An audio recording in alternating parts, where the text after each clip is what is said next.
kudune sampean iku iso mikir.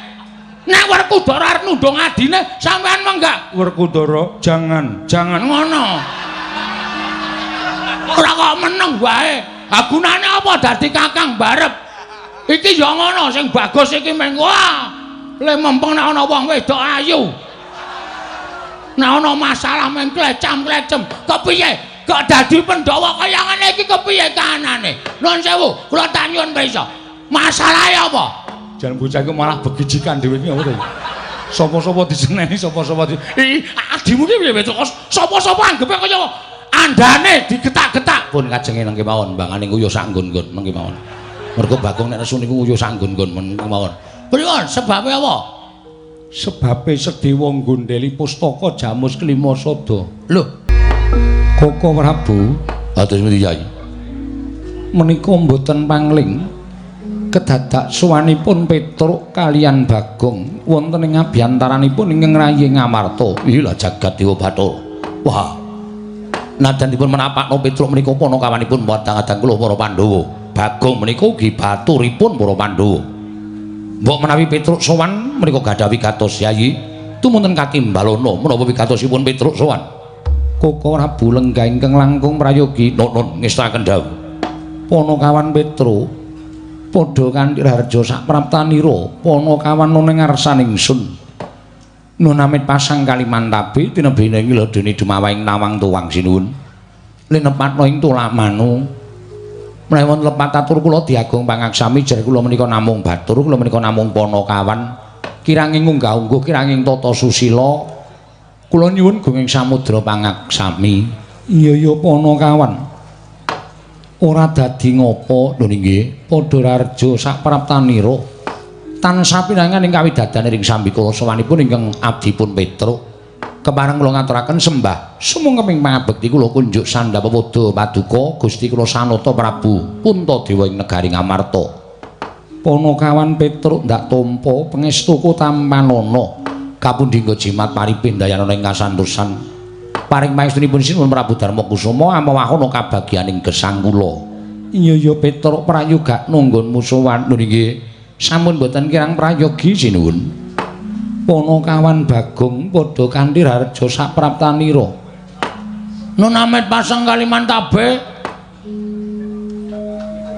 tinebena ing iladune dumawahing tawang tuwang sinuwun. Ngemuti bilih kula menika namung batur, kula menika namung panakawan mila kiranging tata krami, kiranging unggah-ungguh diagung pangaksami. Iya, kok padha karo Petruk. Niki latihan sareng-sareng sinuwun. Iya. Kemareng kula ngaturaken sembah sumungkeming pangabekti kunjuk sandhapa pada paduka Gusti kula Sanata Prabu Puntadewa. Duh, sekerupku tiba to. Nggawa apa mak kelunting ki mau. Wong sak-sakane werna-werna. Iya Bagong pangestuku tampanana. Kapundi nggo jimat paripeh ndayanana ing kasantosan. Iya Bagong prayoga nunggonmu lungguh. Sampun boten kirang sekeca anggen kula ngabyantara ngersanipun sinuwun Prabu Darmakusuma. Iya Bagong sing tak karepke kaya ngono kuwi. Yen to sowan Nalendra ya kudu nganggo tata krama, ora sak kepenakmu dhewe. Nun nggih, samenika sampun radi insap sinuwun. Iya Bagong. Nun nggih, mugi-mugi mboten kumat. Iya Bagong ora dadi ngopo. Petruk kandung bola padha raja sapraptamu. Sinuwun Mandura wilujeng bekti kula kunjuk. Yo, pangestuku tampanana Petruk. Nun nggih, sanget anggen kawula dadosaken jimat. Ponokan Bagong padha raja sapraptamu. Pangestunipun Sinuwun Mandura wilujeng bekti kula kunjuk. Yo, pangestuku tampanana. Nggih. Apa Gong? Ah cepet ya diwangsuli cepet men ketok kaya ngajeni ngono lho. Ngajeni nek ora cetha yo malah ora ngajeni. Panjenengan ngendika napa? Pangestuku tampanana. Kapundi jimat paripen daerah kasantosan. Lho, ngono kuwi cekat-ceket. Petruk dalem padha raja sapraptamu. Wilujeng den bekti kula kunjuk. Yo, Bagong padha raja sapraptamu. Mengantunipun Werkudara. Tansah pinanganing kawidadan bekti kula kunjuk. Balenana idak ndasmu. Pangantunipun Werkudara wilujeng bekti kula kunjuk. Ora kabeh satri iso dijak gojek, ora kabeh dijak gojek. Ndara Werkudara kuwi ora iso dijak guyon. Heeh, sepaneng. Gua malah ora. Aku ora seneng karo bendara-bendara sing sepaneng iki. Aku nek golek bendara iki ya sing ceria. Sing ngremenke, sing mbungahake. Ha iya. Lomo ora pati ya. Petro Padhararja sak praptamu. Pengestripun Ndara Janaka wilujeng bekti kula nggih Den. Iya Petro ndak tumpuk. Bagong Padhararja sak praptamu. Pengestripun Ndara Janaka bekti kula nggih Den. Iya tak tumpuk. Petro kantong bolong Padhararja, Ndara kula bekti kula. Iya Petro tak tumpuk. Bagong Padhararja, Ndara kula bekti kula. Iya tak tumpuk. Lho. Kok gutang ya, Gong? Hah? Kok kurang siji? Goleke wong wae. Goleke wong piye maksude Pandhawa kok kurang siji? Mbok menawa ora masuk. Ora masuk. Tegese ora melu pasewakan, kadang-kadang iso jangkep, kadang-kadang iso ora. Lah iya. Ning kok kaya ora kepenak rasaku. Rasa tok gagas sing baku wae dikongkon bapak, apa perlune matur Sinuwun Prabu Darmakusuma? Ya, tak matur. Petro dalem. Ana apa Petro? Apa saka karepmu dhewe? Apa dikongkon bapakmu Semar? Marmatur Sinuwun Prabu Puntadewa. Menawi lepat atur kula diagung mangaksami nggih Den. Iya Petro ora dadi ngopo. Ingkang sepisan kula ngaturaken sembah pangabekti kula kunjuk sanipun Ndara-ndara kula Pandhawa ingkang kangka kalih. Sowan kula menika estunipun boten saking pikajengan kula piyambak. Ing kula niki dapur dipun utus Bapak Semar. Petro dalem yogine kowe nangis. Nggih. Sedih nek ngrasake lakon Karang Kadempel. Petro eneng apa kok nangis ki apa? Nggih riyen ngutokke unek-unek ya karo nangis barang ya ora apa-apa. Yogine Petro. Sampun wonten setunggal candra niki. Bapak niku sakit. Lho, bapakmu lara. Nggih. Mengglecak mawon teng ngamben. Mengambegan kalih matane mlorok. Nek ditakoni pun boten semaur. Pun pokoke mengkaya nuwun sewu. Wis kaya kunarpa, wis kaya batang wong ning mripate ijik melek, jantunge ijik keteking jantung isih krasa. Nalika semanten kula wis ora kurang-kurang gone nambake bapak. Nganti entek-entekan. Bapak kula tambake ning ora ana sing iso nambani karo bapak. Kula wis ngrawuhke para brahmana winasih sewa sugata miyang para nimpuna. Pendhita ampuh pun kula gawa kabeh teng Karang Kadempel. Ning siji mawon mboten wonten sing iso. Aduh napa nambani larane bapak. Kowe nek omong ngono kuwi ra cetha. Atiku keloro-loro e, Gong. Aku wae nek mikir kowe iki wong ora tatak kok. Wong ora mentalmu ora gedhe. Ameng bapakne lara kok nangis. Bapak kuwi lara wis tak ajab ndang mati ya. Lambemu elek to, Gong ora. Kowe iki anak model piye to? Model saiki. Lho. Anak kok model saiki ora. Anak saiki iki ndi sing do ngabekti karo wong tuwa? Hah? Tak takon.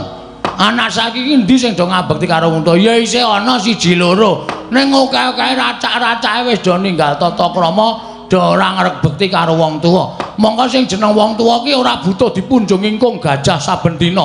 Ning butuh di ngabekteni karo anak, butuh dihormati karo anak, nonton anak kuwi tata krama unggah-ungguh, tur ngerti marang Subasita kuwi wong tuwa wis seneng. Ha ta? Ha iya. Saiki ndi ana bocah sing ngabekti karo wong tuwa? Kongkon kuwi alasan. Lah iya ya, Gong. Ha iya. Kaya anakku kae wis mbok men. Tak nengke wae kok. Ya wis ben terus kowe matura. Bagong, bapakmu ya gene. Ngaten. Pun wonten sesasi niku bapak niku sekarat. Cangkeme Bagong ki elek. Meneng to? Ora usah omong aku tak matur sik. Mripate kecap-kecip kula takoni, "Butuh apa, Pak?" Nek bapak butuh apa-apa, ngendika karo anak-anak. Nek bapak arep weling apa-apa, ngendika karo anak-anak. Anak-anak mesti bakal ngestu padha dawuhing bapak. Ora meneng wae ngono kuwi. Sing upakara nggih ming kula. Bapak saniki kula sing upakara, merga ora ana sing upakara. Petruk ya jarene nek dikon dinunuti bapakne lara, sibuk. Ora ndek kesempatan gula mentah wong tuwa. Gareng nek dikon ngomong karo wong tuwa, didokoki wong tuwa, alasane sawahe akeh, pendake ning sawah, ora sempat gula mentah karo wong tuwa. Kaya ngeten niku anak-anak saniki niku. Nek bapakne wis arep mecicil dadi titipi wis ora gelem dokon gula mentah ora gelem, ora do ngelingi jaman cilik. Untung isih enten kula. Iya Bagong. Lah bapakmu apa ora mbok golekke jamu?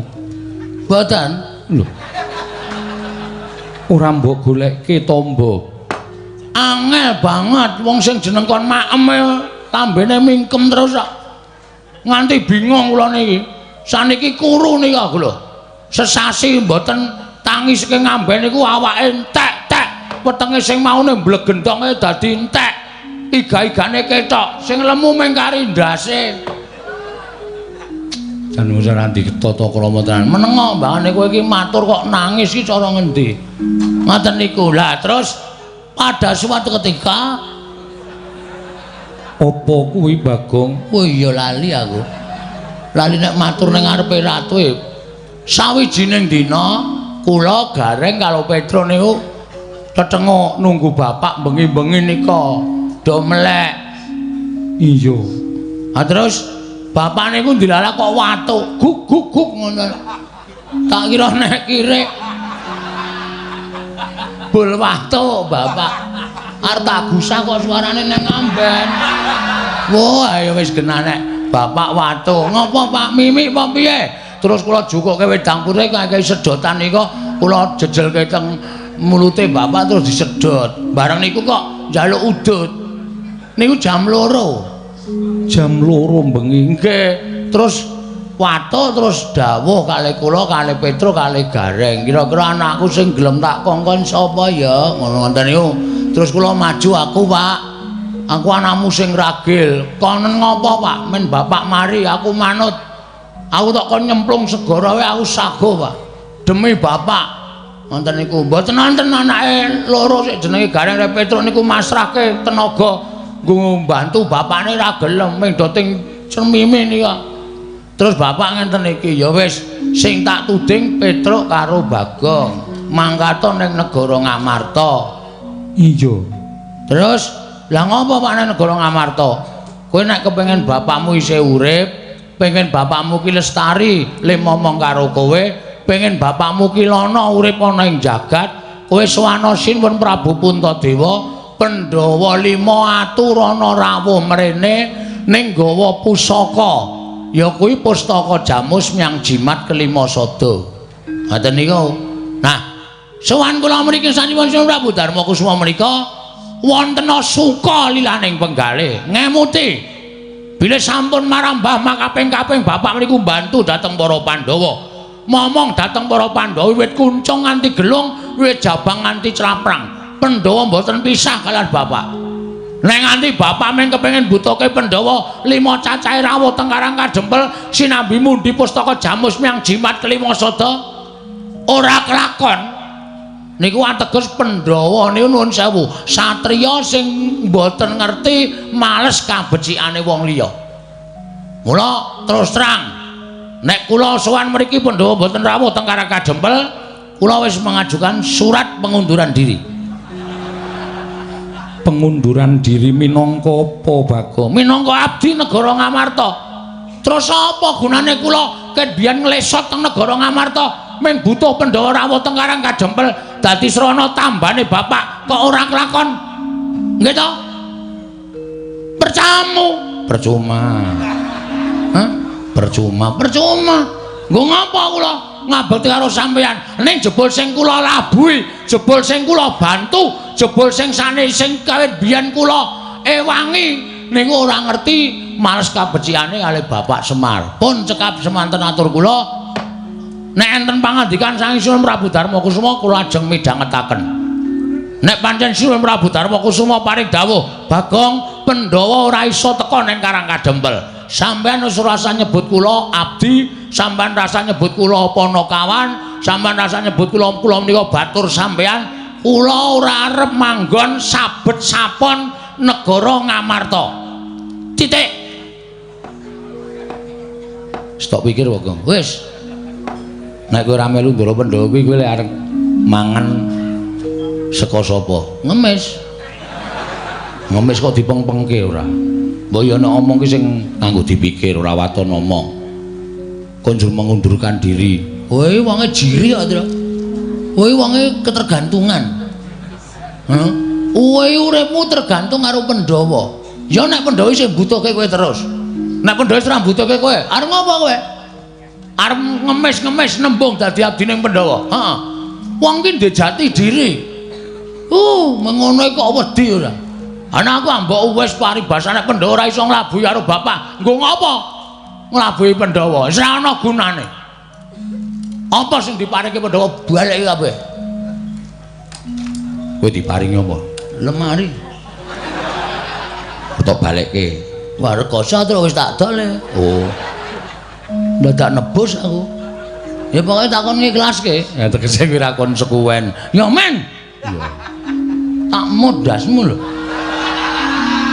Kowe iki senengane ngigol-ngigoli aku le omong kok.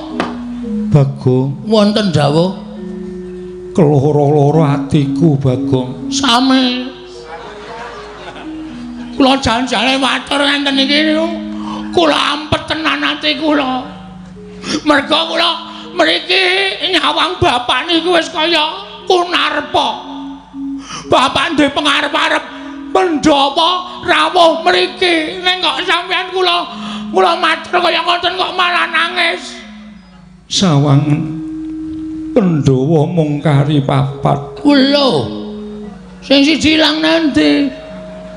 Sing siji lunga, Bagong. Sebabe ditundung karo bendaramu. Sinten? Bendaramu Jodipati ya kuwi Werkudara. Ndara Werkudara nundung Ndara Sedewa. Iya, Bagong. Wis jan ora pisan ora pindho kok kowe iki Wah. Ngapa to nek ngrampungi masalah nganggo ati sing sabare ngapa? Aku tak takon. Lho, aku ngelekke sampeyan ki ora ana salahe. Mergo aku ki batur. Batur ki pangembating catur. Kula warga padha inggat-inggatan, ora cocok kon minggat, ora cocok kon minggat. Sampeyan krasa mboten? Nek Ndara Sedewa niku putrane Dewi Madrim wis seda karo Prabu Pandu. Sampeyan putrane Ndara Kunti. Sing jeneng adiku Alon niku nek iso dirukti, diopeni, diragati, didadekke wong. Sampeyan entuk pahala. Ora malah kon minggat. Wah. Susah aku nek gagas kaya ngene. Aku aja ora manut karo aku, ora manut karo tuture wong tuwa ki piye? Nuwun sewu. Iya. Sampeyan kok ya ora ngelekke. Iya, Bagong, aku kalah rembug karo Werkudara. Ala dene dadi pembarep. Kudune sampeyan kuwi iso mikir. Nek Werkudara arep nundung adine, sampeyan menggak. Werkudara, jangan ngono. Ora kok meneng wae. Ha gunane apa dadi kakang barep? Iki ya ngono sing bagus iki meng wah. Le mempeng nek ana wong wedok ayu. Nek ana masalah meng klecam-klecem, kepiye? Kok dadi Pandhawa kaya ngene iki kepiye kahanane? Nuwun sewu, kula tak nyuwun pesa. Masalahe apa?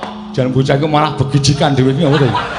Sapa-sapa diseneni, sapa-sapa di adimu ki piye kok sapa-sapa anggepe kaya andane digetak-getak pun kajenge nang kemawon mbangane nguyuh sanggon-nggon nang kemawon. Mergo Bagong nek nesu niku nguyuh sanggon-nggon men kemawon. Pripun sebabe apa? Sebabe Sedewa nggondheli pustaka Jamus Klima Sada. Lho, kono hubungane karo pustaka Jamus Klima Sada? Iya, Bagong. Terus ngene kowe tak critani. Nggih, ning ampun dawa-dawa. Iya. Pekah kula ning ngrungokke. Iya ora dawa, Bagong. Ora apa-apa. Dawane ngempuk percuma. Iya. Oh, mesti nyengenges to. Angger muni omong muni nyengenges to. Aku mbayangke aku dhewe to. Ha iya. Pun nggih cerita. Ngene ya Bagong. Nggih.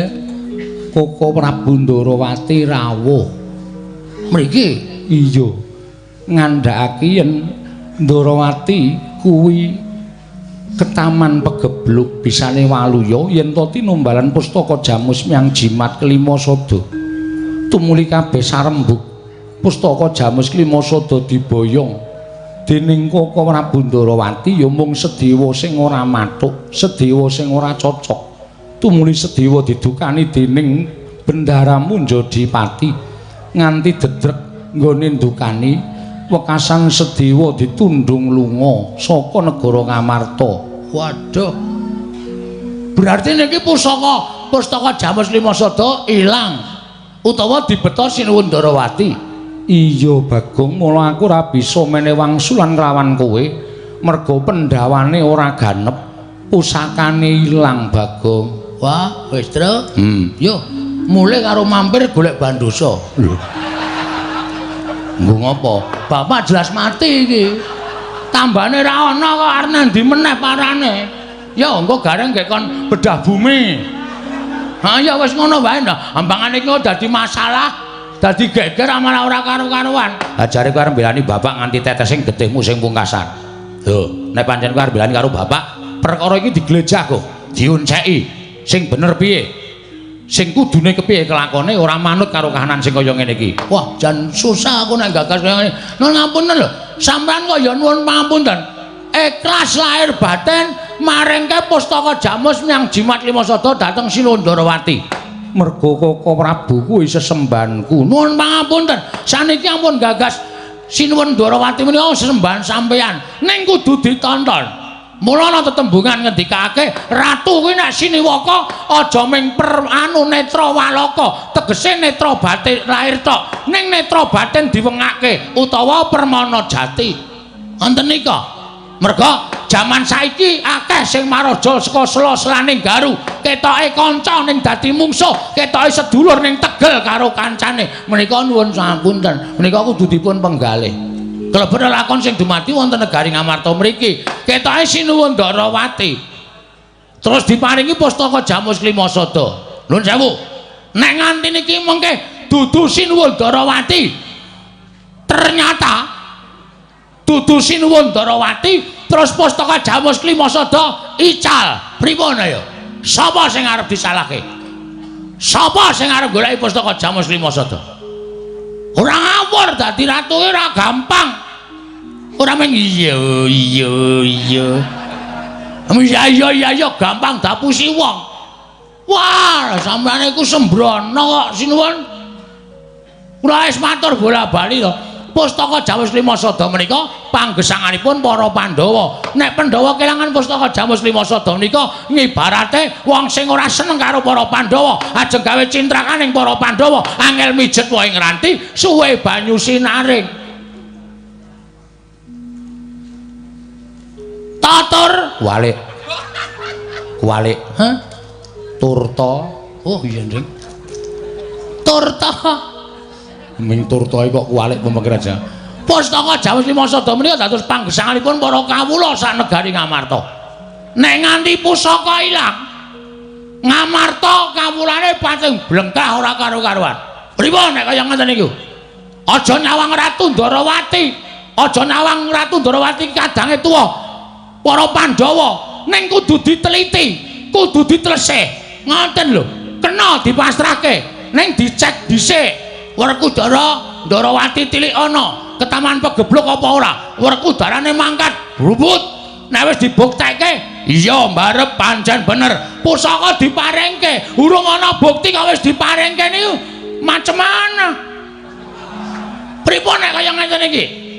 Wah, lah wis geger malah Bapak Semar ditelapke, wis megap-megap arep tekaning pati, malah pusaka mang paringke karo Prabu Kresna.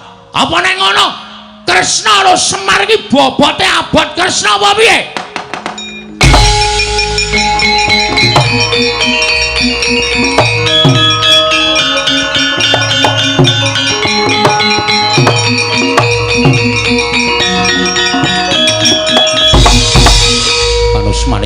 larat iblis larat gugu karepe dhewe Bagong. Bagong. Nah. Kowe mau muni piye? Kowe mau muni piye? Wah ya wis lali wis mau. Kowe muni yen to Yai Prabu Ndrawati ki panjalmaning mungsuh. Malah kowe ndak apa. Yen to Yai Prabu Darma Kusuma kuwi keluputan gedhe mergo maringake pustaka Jamus Lima Sada marang Yai Prabu Ndrawati. Dasarmu apa kok tak takon? Dasar kula gampang mawon sinuwun. Mergo jaman saniki niku angel wong dipercaya. Ngoten. Kedung jero iso dijajaki ning atine menungsa sapa sing ngerti? Ho. Modal ora kowe. Ora iso omongan kowe padake. Oh, kulino orasi demo. Padake ora. Yen ngono kowe ngarani Yai Prabu Ndrawati kuwi panjalmaning musuh. Mboten ngarani. Mboten muni lho kula. Mboten muni nek Kresna niku mangsa. Mboten. Nek kula wis muni Kresna menika mungsuh, ateges kula ngarani nek Prabu Kresna niku panjalmaning musuh. Kula ming nuwun sewu ngemutaken dan Sunan Prabu Darma Kusuma supaya luwih teliti babagan pustaka Jamus Lima Sada. Merga bapak kula niku ya ajeng mati merga nek ora tambani pustaka Jamus Lima Sada, kula kelangan wong tuwa kula sinuwun. Perkara bapakmu mati mbok ben. Perkara bapakmu mati ya wis ben. Bapakmu ki wis tuwa. Wong tuwa ki parane arep ndi meneh? Wong tuwa ki parane wong nang ndi meneh? Wong semene akeh ki mung padha antri tekaning pati. Mung kari ngenteni pestine kodrate dhewe-dhewe. Mula perkara bapakmu lara kuwi janjane ora usah mbok goleki tombo. Ning wis ben enten ana wayane mangsa kala tumedhake Sang Hyang Nyawadipati jabut karo nyawane bapakmu. Yen pancen pinesti kudu tekaning pati. Lha atos iki, Tru. Piye? Kok lara ning ati ya? Lara ning ati ya tandange ora. Bapak dipatek-patekke ora. Kowe iki lek iso goleki tombo kok mung diunekke tekaning pati. Ayo kowe arep apa? Nek kowe wani ndakwa Yai Prabu Ndrawati panjalmaning musuh, aku ya wani ngarani bapakmu kuwi wis lara, wis tuwa, wis arep tekaning pati, Bagong.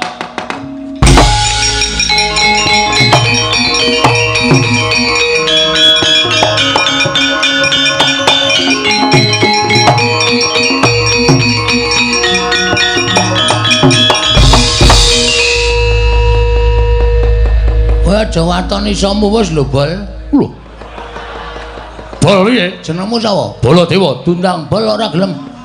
Kon ngundang apa? Kon ngundang apa? Lara ati wae tak undang. Tak undang ana kuwi lara ati. Ora usah lara ati, lara atinan. Kowe nek ngrumangsani suaramu ngunekke bapakku wis wancine tekaning pati, wis wancine dadi wong tuwa, ming antri modar. Kuwi ning atiku ya lara. Hah? Nek omong nganggo aturan kowe. Ora sampe nae dhewe. Lho, kowe wani karo Baladewa. Aja kok kowe bapakmu aku ora wedi. Ora ngerti Bagong nek nesu kok kowe. Kowe nyembranani aku kowe ngunekke bapakku arep modar. Bapakku antri tekaning pati. Anggepmu apa? Wong mati ki ora perkara tuwa. Bluluk kae tiba enom kae. Kae ya iso modar, iso tiba sik bangane kambil. Nganggo pikiran kowe. Rumangsane akeh sing wong umur 100 kliwat isih urip meger-meger. Ning ana sing wong kaya kowe dadi ratu muring-muring terus teksek modar ya ana. Wah. Ayo wis dantepi ya, Gong. Dantepi, rasa wedi. Men sisan wae ngopo. Ratu kaya ngene kok digonggongke sak penake dhewe. Lho, yen ngono kowe wani karo Baladewa. Weh lah, kowe iki lho ngerti Bagong kok. Bagong ki tau munggah ning kayangan ngobrak-abrik kayangan. Dewa bubar kabeh wedi karo aku. Ha, lakone Bagong gugat. Kuwi karang aku dhewe. Aku bengi iki sik kon bangun gedung kesenian. Apa ora pecah sirahe? Ayo wis ben ora. Mula aku sedina ora metu saka kamar teturon ning kursi jane karo ngenam-enam pikir ki engko piye. Ki engko gek kepiye? Ha kok entuk dalan wong ki anggere nyebut karo sing gawe urip ora mesti ning dalan. Anggepe apa? Apa dikira aku wedi karo sampean? Ora wedi karo sampean. Ya pancen wani karo Baladewa. Ora nek papane wong neter kadidayan. Babaro. Ayo. Kowe arep ngopo saiki? Kowe arep ngopo? Kowe tak tandingi legane atiku. Kowe kena mboyong para Pandhawa. Kena mboyong pustaka Jamus Lima Sada marang Karangadepur nggo tampa bapakmu. Ning langka ana dhisik kuwandane Baladewa. Waduh, lewani sumber ming kowe kok. Ha. Oke aku ya iso gawe sayembara kaya ngono. Gawanen pustaka Jamus Lima Sada ning Darawati rasa dibalekke. Waten iso nglangkai kuwandane Petruk. Wis. Kok aku iki piye to? Kowe sik mati ra apa-apa. Ra apa-apa dengkulmu ra. Engko gek tak susul. Ora metu njaba glendang nang kono. Ayo metu jawa Raden negare ati.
Kudara. Nggih. Arjuna kula wonten paring adhawu. Lah kok dadi kaya mengkene kahanan ingkang dumadya ning Praja Ngamarta. Yayi, apa si Adi ora rumangsa kleru nundung kelawan kadangmu ragil? Wah. Bareng Petruk sowan. Matur yen Semar lara. Wah, tumuli ana rasa getun atiku. Semono uga mbarep ndak kira uga keduwung maringake pustaka Jamus Miang Jimat Lima Sada. Dimas, sega wis dadi jenang ora bakal pulih meneh dadi sega. Ing mengkono ora perlu digetuni. Ya, sing wigati ayo budidaya. Golek ana kadangmu Sedewa ingkang angka 2 upadinen sarta titi priksanen kahanan Darawati ya Yayi. Nanging kang luwih becik sirepen dhisik kamurkaning Kaka Prabu Mandura apa dene Petruk lan Bagong nggone wis padha geseh penemu. Yo barep kakangku ngestake dawuh. Arjuna kula wonten maring adhawu. Bubarna kang padha seba jeneng ingsun kundur ngedatun kula nun paramadal pasilan. Sing ati-ati aja kaya bocah cilik. Yayi Arjuna kaya wis ora ana dawuh maneh Dimas. Purna gatining paranggilan. Sanata sakundur ngedatun jeluk saking gampar menawa kinapit gambaran gading kadheraken sangganing plomban cedhi manggung ketanggung Joko Paloro ingkang sami ngambil upacaraning keprabon kawis saking Mandra tindaknya Sri Nararata katinon saking Mandrawa kaya gumebyar candrane Sri Nararata wau.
Carian putra lamun kawekasan yeka wisanggeni maya Wisnu Pratenta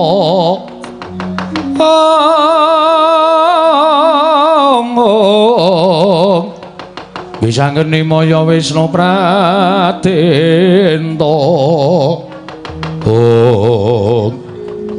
ana apa walik kok sajae mak cilik Bumira tawu pasuryane tawes padhae saka kene kok kaya ora adat sabene. Kaya penggali lagi ora jenak, penggali ora karenan jroning penggali mak cilik Sediwa. Anakku lanang Antasena, piye? Mula kowe tak jawil. Kowe tak jak mlaku adoh supaya ngedoh saka negara Ngamarta sak njabaning tapal wates negara Ngamarta. Heeh. Kowe tak kandhani ya, Nggir. Dina samengko kowe arep tak pamiti. Lho. Pamiti piye? Kowe arep tak pamiti ento amanmu Sedewa saiki wis dudu peranganing para Pandhawa. Gosek, aja ngono, Pak Cilik. Sing sabar, sing ikhlas atine. Ana apa kok Mak Cilik ngendika kaya ngono kok mak tratap atiku. Antasena piye? Nalika semono negara Ngamarta kerawuhan Kanjeng Koko Prabu Ndarawati. Heeh, terus karo Koko Prabu Mandura bareng ditanjeke dening Kanjeng Koko Prabu Darmakusuma, Koko Prabu Ndarawati paring dawuh yen negara Ndarawati ketaman pegebluk bisane waluya nirmala temajati yen ta tinumbalan wujuding pustaka Jamus Klima Sada. Pekasan para Pandhawa padha sarembug, Kakang Mas Jodipati wis gathuk, Kakang Mas Madukara wis mathuk. Apa dene pamanmu ya kuwi Kakang Mas Nekula gawe sarujuk. Terus ya meng aku sing ora cocok, aku sing ora condong. Monggo karepku yen pancen Ndarawati ketaman pegebluk mbok ya diteliti luwih dhisik, mengko sawise diteliti yen pancen Koko Prabu Ndarawati karep mboyong pustaka Jamus Klima Sada kebukten Ndarawati pancen ana pegebluk ora bakal awel sarta nggrundel. Nanging ngaturku akeh-akeh kelawan Kanjeng Koko Prabu Puntadewa, sajake ora dadi penggalihe wong atuamu ya kuwi Kang Mas Werkudara. Bapak to? Iya. Terus bapak ngopo? Bapakmu tumuli duka karo aku Antasena. Terus sawise duka kowe ngerti to watake bapakmu nek wis nesu rak kaya ngono kae? Heeh, kau dosa okol tur kudu menang dhewe. Kuwi watake bapak. Terus karepe aku ditundung lunga saka negara Ngamarta Antasena. Lho. Sing nundung lunga Mak Cilik. Bapakmu ya kuwi Kang Mas Werkudara. Bapak nundung Mak Cilik. Iya Antasena. Nanti bapak ajare kose. Kosek kowe aja ngawur kowe, aja ngawur. Nek nganti kowe nesu karo bapakmu, mesti bapakmu ngluputke aku meneh. Aku saya dosa nang ngarepe wong atuamu. Ha nek nganti Mak Cilik lunga saka negara Ngamarta Pandhawa kurang siji. Nek pancen wis dikarepake karo wong tuamu kepiye meneh? Dasare aku upama bali marang praja ing Ngamarta, mestine aku ora bakal tinampa. Terus perkara pustaka Jamus Klima Sada, sajake wis diparingake marang wong atuamu ing Ndarawati. Wah, janji wong Ngamarta ku ya grusah-grusu to ya. Pustaka Jamus Klima Sada kuwi rak panguripaning para Pandhawa, pambengsaning para kawula sanegara Ngamarta. Lah kok dadi grusah-grusu diparingake karo Siwa Ndarawati, ya nek nganti Siwa Ndarawati iki pancen bener-bener bakal gawe srana waliyaning praja ing Ndarawati. Nek kabeh mamung kandheng ning pangucap ora kababar dadi pakarti, tegese menggara sapa sing ngaputinan. Apa sing mbok pikir mau padha karo legetaning atiku Antasena. Wah, lah pancen kowe karo aku iki cocok kok, Pak Cilik. Lah terus iki sampean arep lunga endi? Aku dhewe bingung, ngene wae. Ngekos nggon aku apa piye? Jembar ngrandu gumbala ana ruangan kosong. Apa? Ruangan kosong. Aku ki lek seneng karo kowe wong iki glece sak penake dhewe nek omong monggo kowe ki satriya. Ning nuwun sewu lho Antasena. Kelakuanmu iki kaya apa ana kawan? Wis ben sapa sing nyebut sak karepe dhewe. Ning pancen watau kaya ngene. Terus jane Pak Cilik arep ngopo? Antasena? Piye? Iki malah aku rumangsa duwe kewajiban balekake pustaka Jamus menyang Jimat Limasada. Lah terus carane aku arep goleki Kresna sing nggawa pustaka Jamus Limasada. Nek sampean goleki kaya wujude kaya ngono kuwi apa ya kelakon? Ngono nganti konangan kawula ngamarta, lho kae Raden Sedewa kok kekalangan arep tindak menyang endi dadi rasananing para kawula kuwi ora prayoga kedadiane. Lah terus aja wujud kaya ngono. Wujud apa? Mak Cilik kuwi wong pinter. Mak Cilik iki titisaning Bambang Sekaca, ya to? Aku ngerti kabeh. Sampeyan kuwi arep piranganing Pandhawa ragil dhewe, ning sampeyan ki nek rembugan malah kala-kala ngungkuli karo rembuge Piyai Sepuh.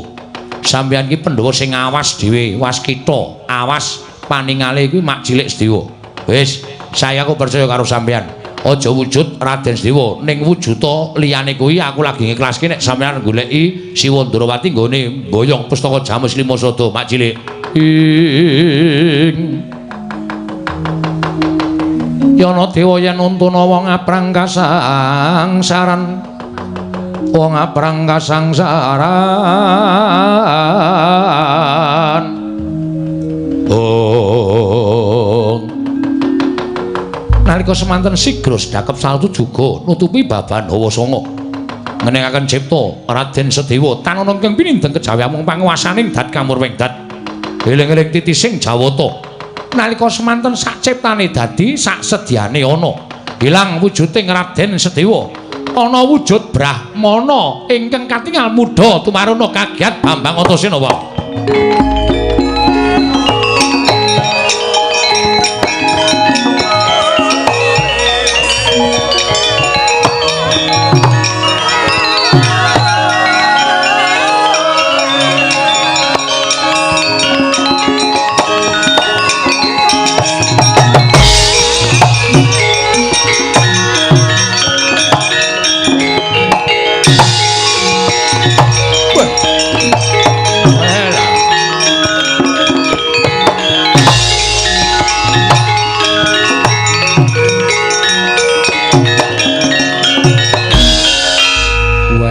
Pinter tenan makku cilik iki jan. Bareng sedakep kok ana kebul makbul. Nutupi awake Paman Sedewa terus wujud. Waduh. Kaya pendhita ning isih muda. Iya, Antasena. Mula seksenana aku arep nganggo jeneng Begawan Dewa Kusuma. Begawan Dewa Kusuma. Iya. Terus Mak Cilik arep nendi? Aja nyebut Mak Cilik ndak kawanguran dening wong kiwa tengen. Sebutan aku Bapa Begawan Dewa Kusuma. Ya, Bapa Begawan Dewa Kusuma. Antasena, kanan negara Ngamarta nedeng wae peteng. Kowe aja lunga-lunga saka kene. Aku ndak ngambah dirgantara ngupaya goleki menyang endi Kresna ingkang nggawa pustaka Jamus Limasada. Ngendi gone ketemu mesti bakal ndak jaluk. Aku ora bakal nganggo hitung-hitungan yen to kuwi nata Ndrawati sejati, nanging tata carane nggone nyuwun ngampil ora kaya mengkono. Nyengsarake marang sedulur enom ya kuwi Raden Sedewa. Ya wis sakaremu Mak Cilik. Kersane Bapa Begawan Dewa Kusuma kaya ngono, aku mengkari manut. Lah terus aku takon ora lunga saka kene iki sirmu piye? Mengko bakal ana ingkang teka ning papan kene. Wong kang teka ning papan kene mau tulungana, merga kuwi wajib mbok tulungi. Oh ya, ngestoke dawuh. Wis, sembahku ndereke tindake Bapa Dewa Kusuma tak golekane nata Ndrawati mboyong pustaka Jamus menyang Jimat Limasada Antasena.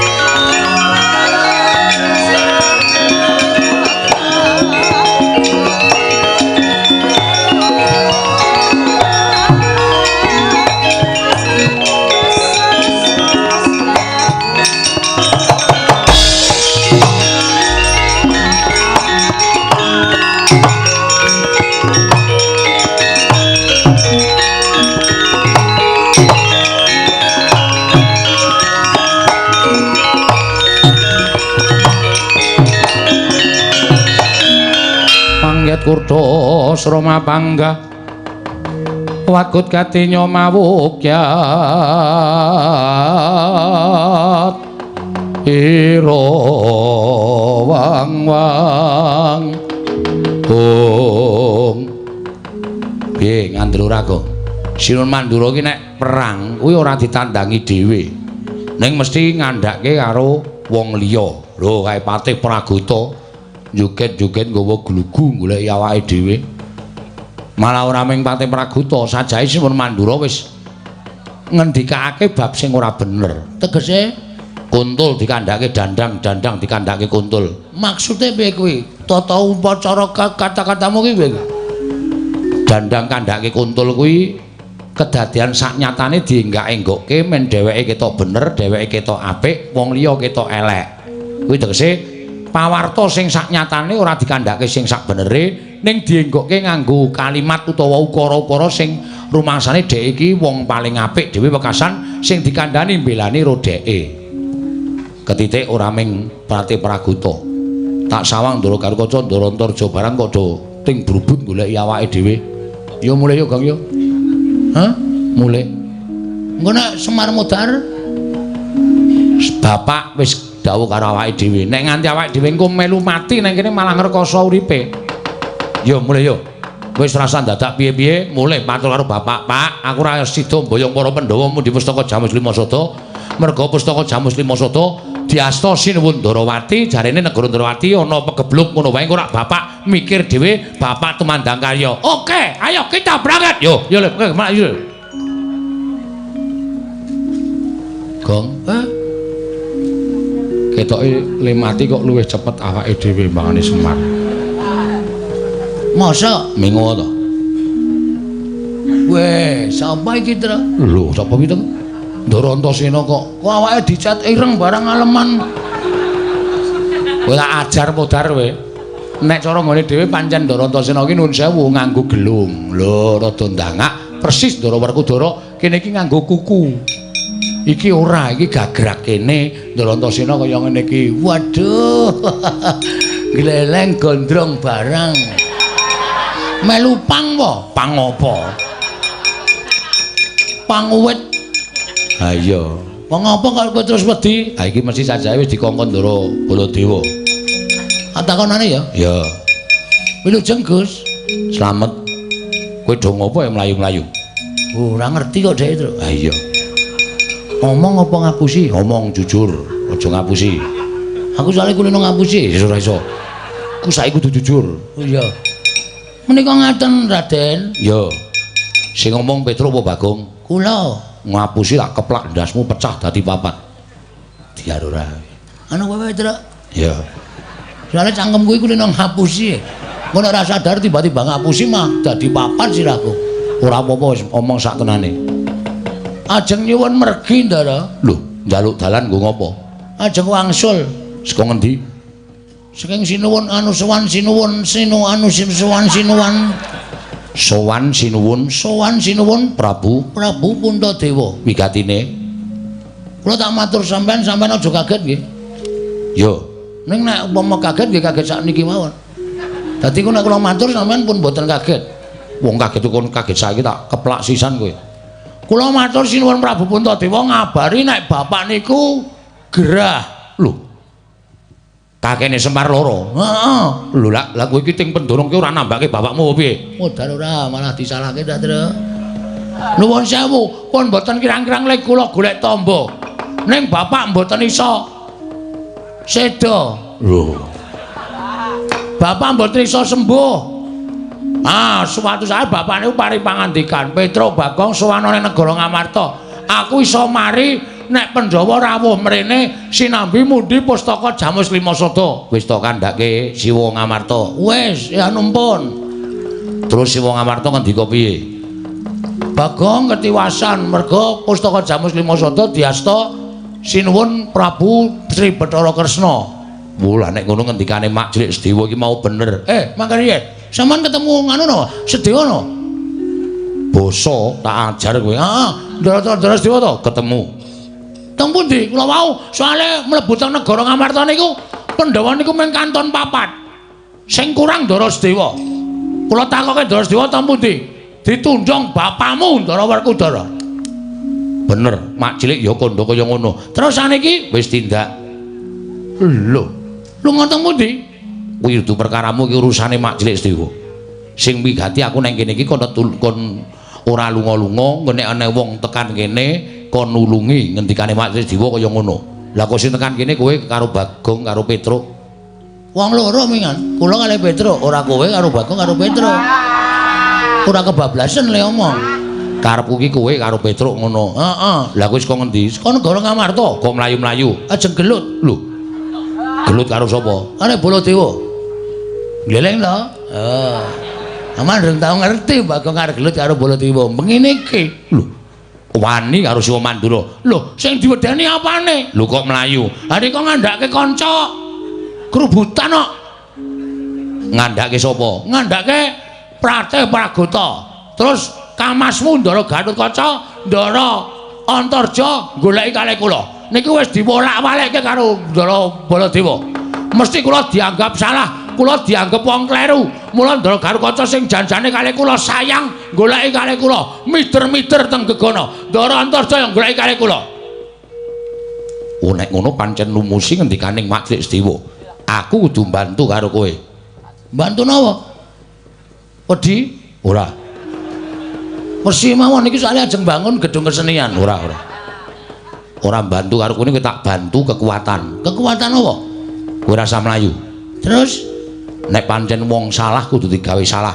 Nek pancen wong bener kowe kudu wedi. Kuwi wajibe wong urip nang alam padang. Nggih. Monggo kowe tantang-tantangan karo Pak D Baladewa kuwi perkarane kono mbelani Kresna. Kula mbelani bapak. Bapak niku wis rekoso lho, Den. Bapak niku saka uripe ming dienggo para Pandhawa. Aku ming perkara Pandhawa kon rawuh ning Karang Kadempel kok dikalahke karo Sinuwandarawati sing kawulane kena pegebluk. Apa kira-kira abot Kresna mbangane Semar? Terus Baladewa nesu, "Panos maning jajalan cukup maning bawono." Bagong menungso ya diapunmu. Kowe wani karo Baladewa. Kula dunekke ngono, muntap kula. Kula terus melu ngadeg metenteng. Wah. Kowe kuwi. Heeh, anu iya. Anu nggih. Ngono kuwi. Terus metu njaba. Ora dadi. Ha iya. Sing ra dadi perange lho. Heeh. Metu njaba kula ya metu njaba bareng wis bingung le do golek anduk. Gong, ora neng iki ning nggone wong liya lho. Nyatane ngono. Aku Ndara Gatotkaca, Ndara Antarja do ngewangi. Oh, ora jiwa satria. Ndak dirambati anu jangkrik. Oh. Satria dirambati jangkrik. Ya matur nuwun kok. Heeh. Terus lajeng ngewangi pripun? Kowe rasah mlayu nang kene. Terus Kakang Gatotkaca Kakang Antarja adepana. Oke, siap. Carane kowe tak ewangi. Lek ngewangi kowe maju petukno Kakang Gatotkaca Kakang Antarja. Oh ya bener nek iki diunekke satriya petuk ya bener. Aku iso. Engko muni kowe tak ewangi ning maju petukno Kakang Gatotkaca Antarja. Maju ya modar tenan.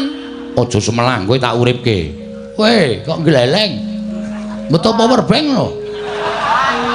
Ora ning aku iso nguripke wong mati. Carane iki lho. Banyu sungut kuwi tak pres, tak nggo nambani wong loro, tak nggo nguripke wong tekaning pati sing durung winanci. Wah, gleleng iki to. Heeh. Ya maju yo. Engko nek nganti awak dhewe mati ra konangan, nah kuwi masalahe. Nah sampe kula mati mongko ketutupan suket ayo. Sampeyan nambani pripun? Ora sembrono nyawa nggo dolanan. Ngene bae. Supaya kowe ora iso tekaning pati sing kira-kira arep maju mungsuh Kakang Gatotkaca Kakang Antarja sapa? Kowe Pak Kutro. Manut. Nek Petruk sing tak labuhi Petruk, nek Bagong sing tak labuhi Bagong. Ngene wae, Tru. Nggih. Kowe gandenge bola-bali dadi rol. Heeh. Sementara iki aku ya, Tru. Kowe arep ngopo? Aku tak sing maju. Aku diluwangi ndolok-ndolok sene. Ya, sakarepmu. Nek Petruk ora maju ning mburi kene. Arep ngopo, Gong? Wong kok glelenge ra jamak-jamak. Terus kula kudu pripun? Aku tak manjing ning awakmu. Lho. Kowe nek tak njingi kowe dadi wong ampuh, kowe ditiap tibani pusaka ora apa-apa, disuduk ora bakal tatu, kowe dipotol sirahmu karo Kakang Garukaca ora bakal potol. Soale ngedrat ora. Ora bakal potol. Oh siap. Terus carane mlebu ning awakmu. Oke. Metu pundi? Niki napa? Pripun? Moh ababmu mambu. Menapa niki? Niki cilik ning elastis. Iso klebon gedhe barang ngene. Gong kula satriya kon mlebu mburi ora. Metu pundi? Kowe ngamet ambegan kok. Ngamet ambegan. Engko aku tak mlebu sarana sukma. Oke. Wis. Saniki? Heeh. Mulai aku mlebu ning awakmu, kowe dadi wong ampuh. Nek lumrah kowe dipotol sirahe ora bakal potol, kowe dipateni ora bakal mati. Wis tata-tata ya, Gong. Aku tak mlebu ning awakmu. Nek aku wis mlebu kowe piye-piye bakal keturutan ambles bumi ya iso, mabur ya iso. Lan jeblok wetenge. Ngomong wae ora. Gak mlebu kene iki wis ngampet ora dilebon-lebone. Ya wis ge tata-tata.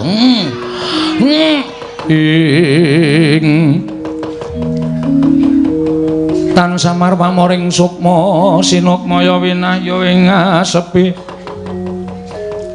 Sumimpen telenging kalbu.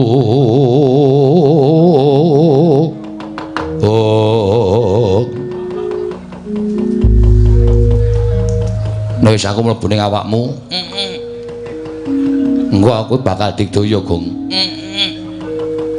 Wis, kowe iso ngambah dirgantara, kowe iso mabur. Ngono wae ya, Gong. Oh, celeng iki. Tak kira nek Ndara Antasena diwasar jeblok wetenge. Gus, apa? Sampeyan nemu ndi? Aku wis ning jero awakmu. Gleleng iki nek ora nganggo Bagong sing siap nggo gelut wis ora. Wah kaya nganggo training abang barang siap pokoke. Ha iya. Sampeyan nang jero awakku lho. Oh. Sampeyan wis nganu cetha mbantu kula. Wis karo ngomong apa iso keturutan. Upamane ambles bumi ya kelakon, mabur ya kelakon. Iki nek tak coba ora ana nyatane, tak tokke liwat mburi lho iki. Iya. Buan klepret ya men lu. Nek ana ambles bumi carane piye? Ya wis waton ngamet ambegan terus dresepke, awakmu dresepke bumi ora ambles bumi. Hati-hati lho Gong, nek ora nyata buathukmu entuk aspal tatu tenan. Kowe ora medan-medani to minggat ngono. Wong arep jajal kok digol-goli ra. Gong, hati-hati lho Gong. Petroke. Jotos tenan kowe marai tratapane. Wis tak niati tenan. Ya. Wah. Piye Gong kahanane? Peteng. Menang jeron bumi.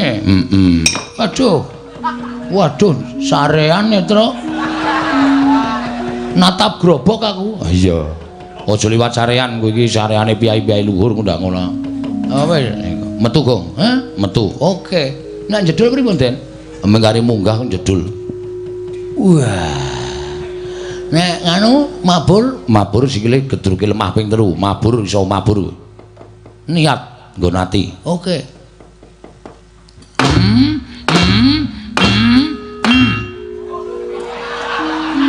Kuwi papat. Mula cah sekolah. Kon sekolah kaya ora jamak-jamak. Tulung ngitungke terus. Ya, aku nek hitungan ora tau mlebu e. Ya. Ya, coba 1 2 3. Niat atine. Mabur.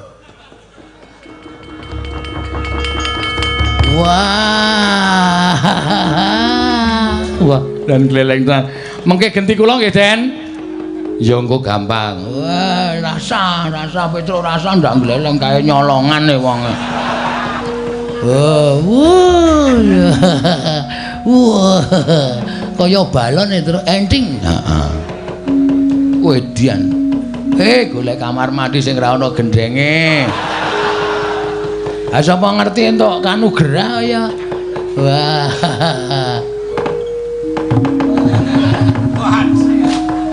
Grimis wae ya.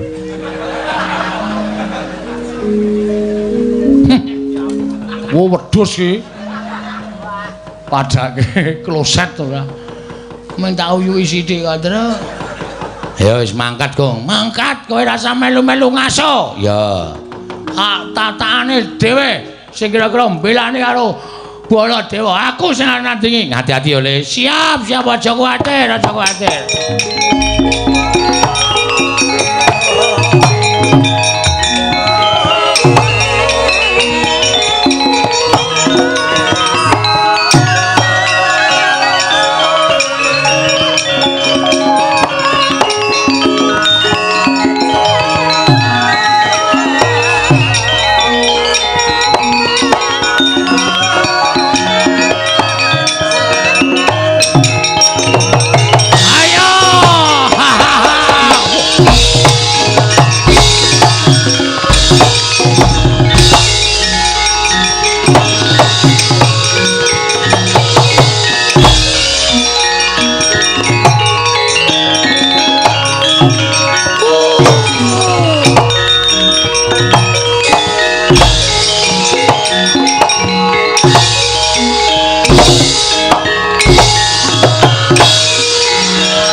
Iso mandek ora?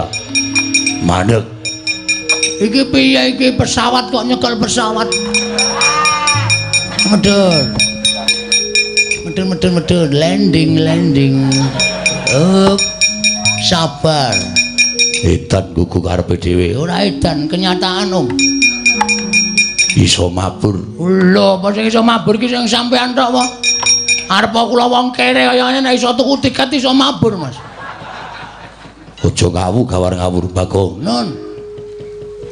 Kowe tak takoni bloko. Nggih, kersane ajeng napa sampean? Kowe wani karo Siwa Mandura.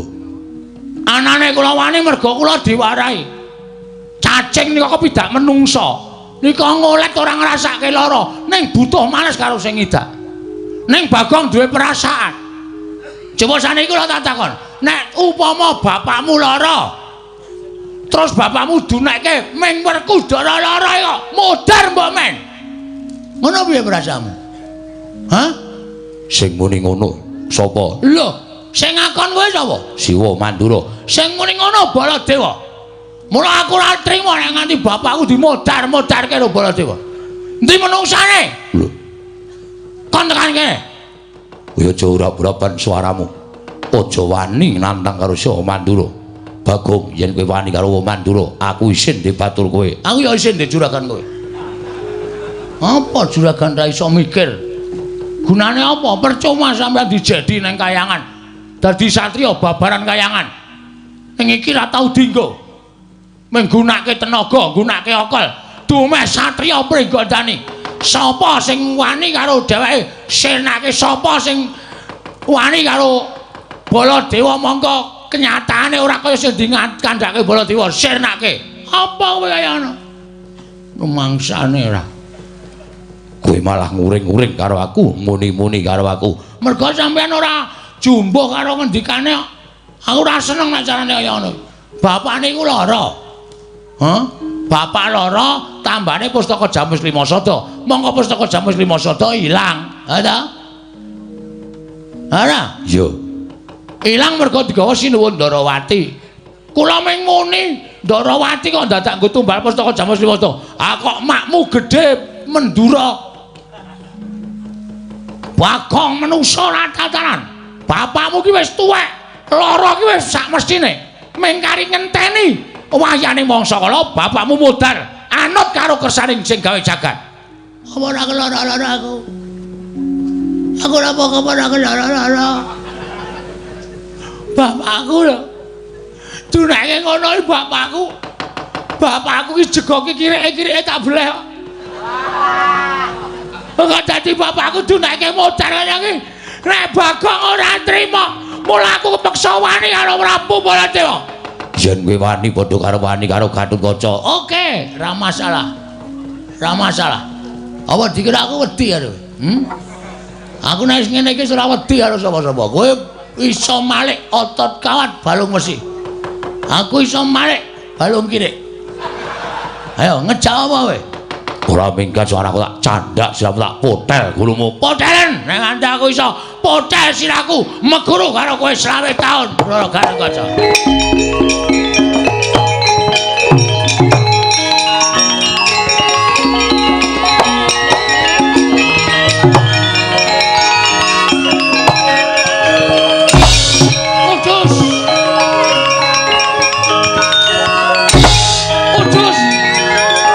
Le nangkis telat le. Apa? Heeh.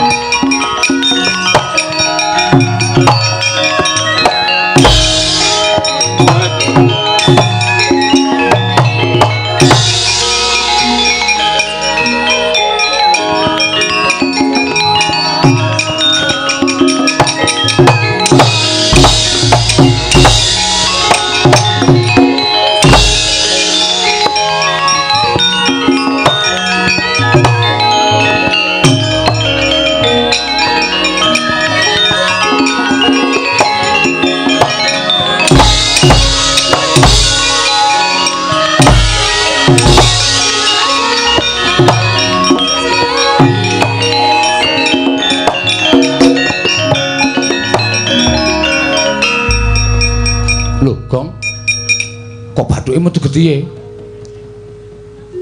Apa? Krasa lara ora diantem. Mumet banget. Antur-antursena piye ya lek mbelane? Gus. Gus. Ndara Antarsena. Gus. Ngopo? Aduh, sak leran aku, Gong. Wah, telek iki. Jarene mbantu mula aku diantil moncrat. Bol sare to. Heeh, ya njuk ngapura karang kesel banget e. Wis perang niki. Ya wis nyuwun ngapura. Maju meneh.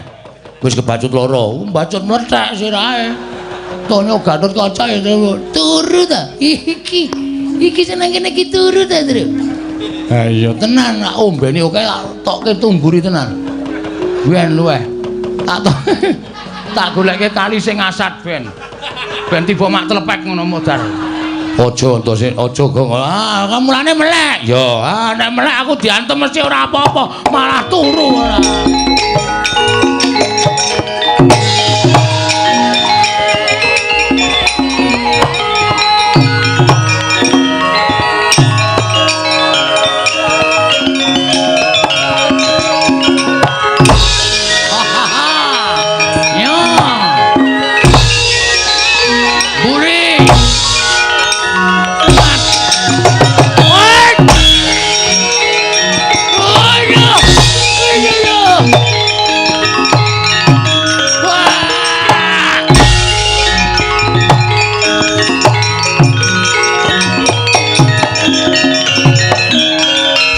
Sirahmu ora bakal tak gawe macak, mesti bakal tak sirnake. Oke, ra masalah. Melek lho.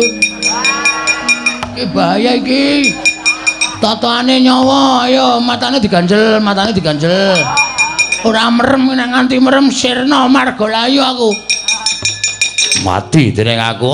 Wis kok iso model sirahku. Bumi langit tangkep. Mutar dening aku.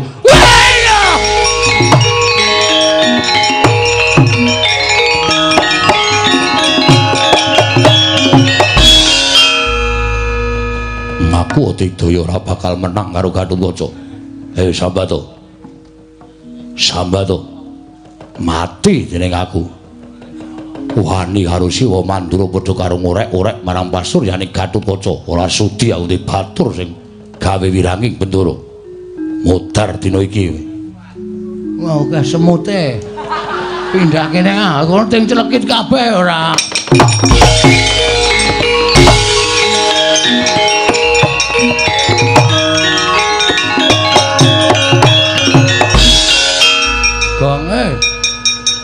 Kok gleleng kowe ora apa-apa dunter.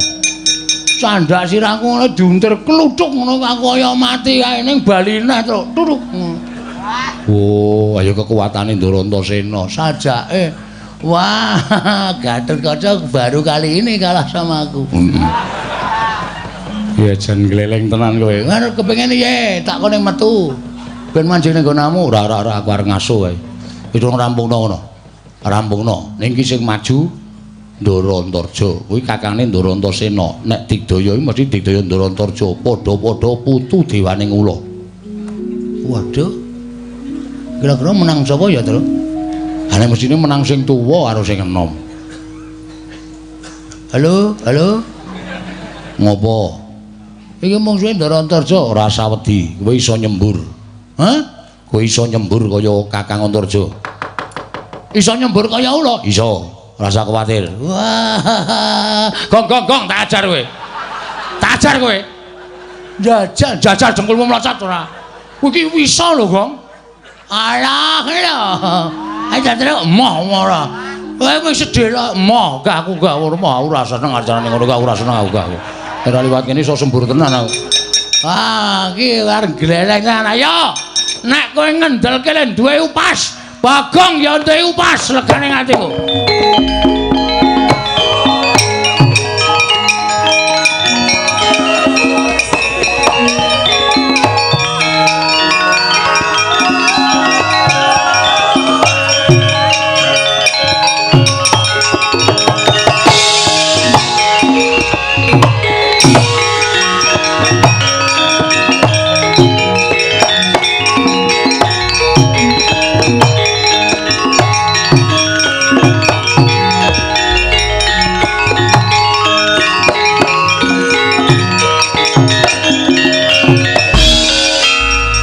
Bapak keperanggul mungging ayuda kebapak bawat nyobentar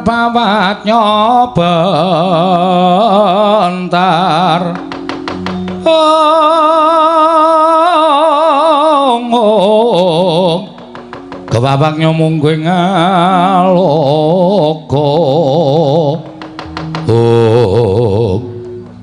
Bagong nggih Ndara Antarja ya kok le mandeng kula kok kaya sinis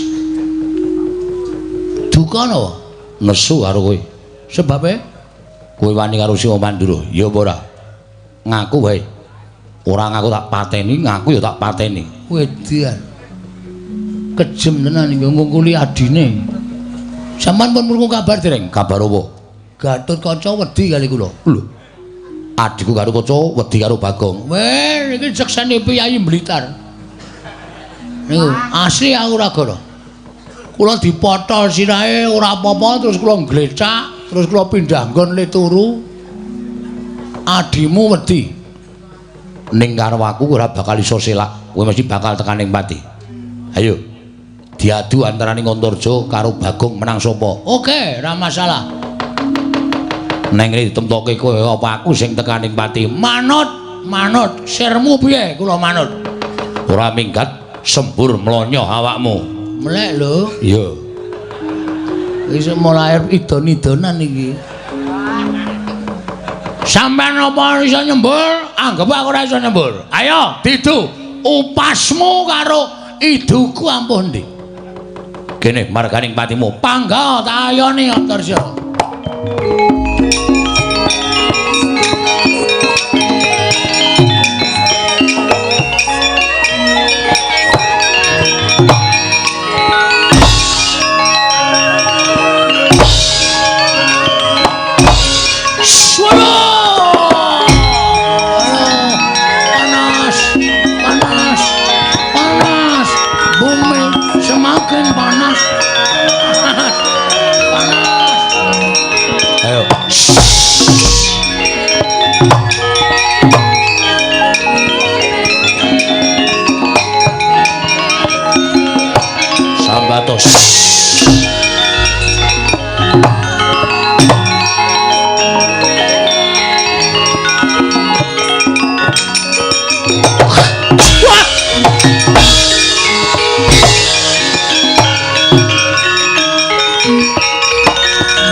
Ngidoni Wong nyembur kudune ngono kok.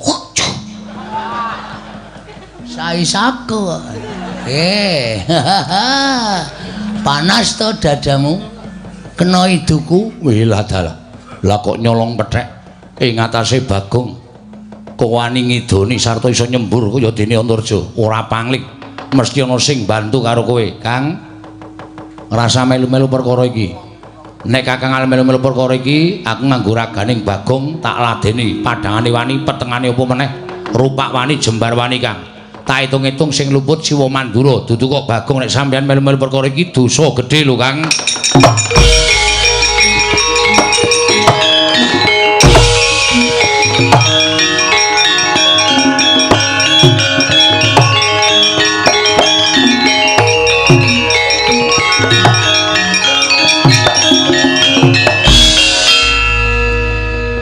Ngopo Gong kok ngalamun? Darantasena iki mlebu awakku nggawa sound system ora. Kok iso kang iso bergema terus Ndara Antarja melayu. Ha iya. Wah, kowe gleleng tenan iki. Arep pirang dina ning awakmu ya, Gong? Ora arep takon metu kok. Oh. Arep tak jahiti kabeh mbur. Dondomi men ra iso metu. Apa anggepmu nek tok dondomi aku ora iso metu kok. Metu karo wae karepku dhewe. Padha, kula ya ngono. Nek ora iso dipaksa kok. Ya metu ya emoh aku ya ngono. Sing karepe dhewe kok ya, Tru. Ha iya, kabeh ya dhewe-dhewe kok ya. Panusmaning jajalanat iblis lanat. Bagong, ponokan Petro ora minggat sing arep aku glandang negara jebol. Mlayu, Tru. Bola. Ayo, iki toto Mandura Prabu Baladéwa karo kowe.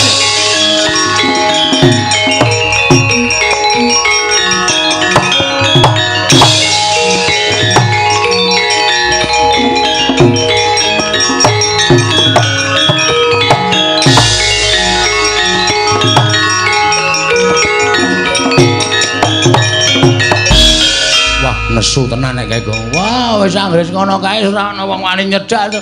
Manus-maning jalan-jalane Bagong, Petro ora minggat glandang negara jeblok wetengmu. Sir atiku langsungan. Maune kendel terus langsung jirih sakal. Ha iya aku ya mlayu mak tratape. Heeh. Ning ngene kok. Kowe ra ya iso ambles bumi to, Le? Ambles bumi ya. Men aja kecekel Ndara Baladewa. Wah iya, aku isih duwe Ndara Antasena ya, Tru. Ha iso. Dadak mlayu ki ngopo ambles bumi ndelik nang bumi beres. Oke.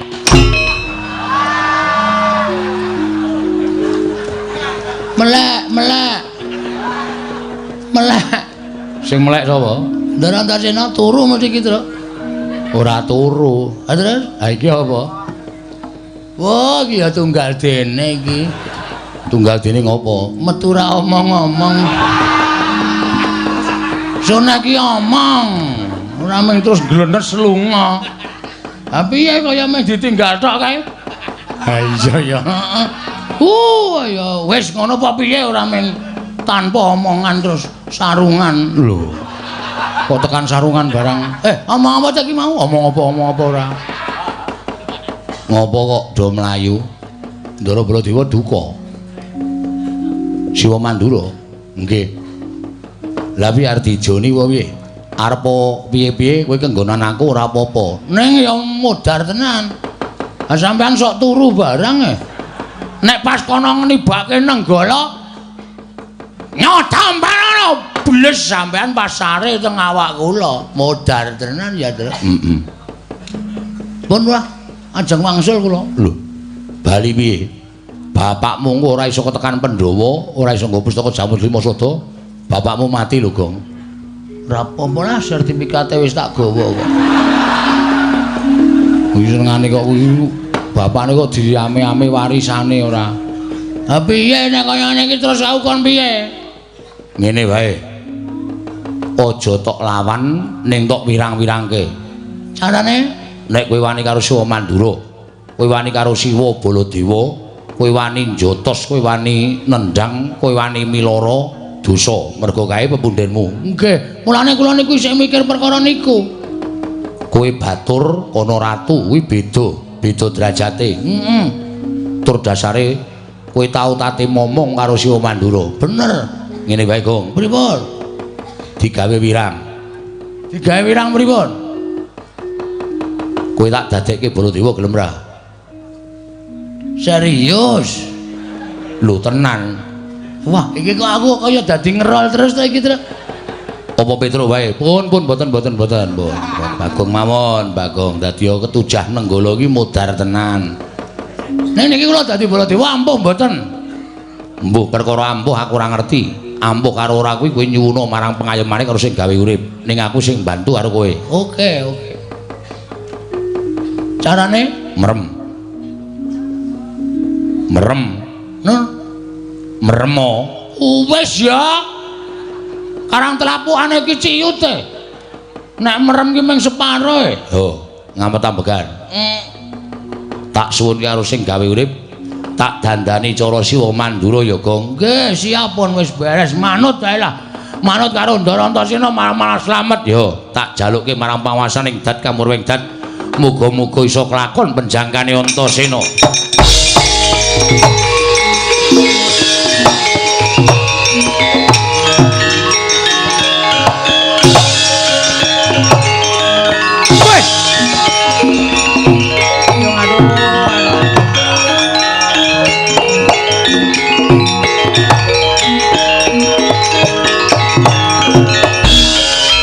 Delokke kowe nganti ketekuk suwe banget irungku, Gong.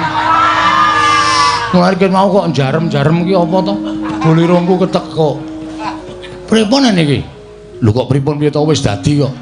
Wis dadi ya? Wis. Truk. Dire pengilonmu, Truk. Ora nggawa. Kowe iki iso nggawa ngotan cilik to? Kene. Aku kok nggawa ngotan cilik, kaya ora ngerti watakmu, Truk. Nggawa ngotan cilik tok kakek sikil nggo nginjeni kathok-kathok kae to. Ora ya tak antil mutar kowe ora. Silai to, silai ben percaya. Yo. Nek pengen ngerti. Oh. Uye. Waduh. Wah, terus uye. Jagat Dewa Bathara, jagat Pangestunggur. Anakku nggih. Anakku wong Cendara, anakku wong bagus. Antasena. Arep kowe Baladewa nek Antasena tak kamplengi raimu kowe. Aja kaya ngono ya iki. Aja kaya ngono. Petruk jengkulmu mlocot ya. Ayo Catra. Aku dibombong to. Nek kowe tak timbali iki nyawang aku iki Baladewa, tak timbali dalem sinuwun ngono. Ya. Maju rene, Truk. Ya, wah yen mung bombong adine kok. Petruk kandhang. Wonten dawuh sinuwun. Wih, bojomu nendi? Sinuwun Mandura kok nakoke bojo. Weh, andalah. Antasena. Apa, Pakde? Weh, dan kowe gondrong kowe. Mbok cukur.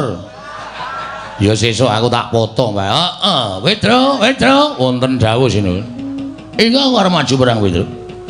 Nggih. Terus kersane. Petruk kan ngono, wonten dawuh. Weh, andalah. Ya pancen ngono Petruk. Ah nggih. Nyai Kresna endi Petruk? Wah kula mboten ngertos. Dian. Sanjay lagi Dharma Wisata Petruk. Turuti omongane teng blasur ora karo-karo. Antasena, apa Pakde? Aku arep majune peperangan Antasena. Pamujimu tak jaluk. Ya sing ati-ati Pakde, tak donga-dongake lepas oparane jembaro kubure. Sing apik cangkeme Antasena, cangkemmu kuwi. Wong ngawur to karo Antasena kok nyangkem-nyangkem kowe ora. Antasena iki pernah anakku dhewe, Petruk.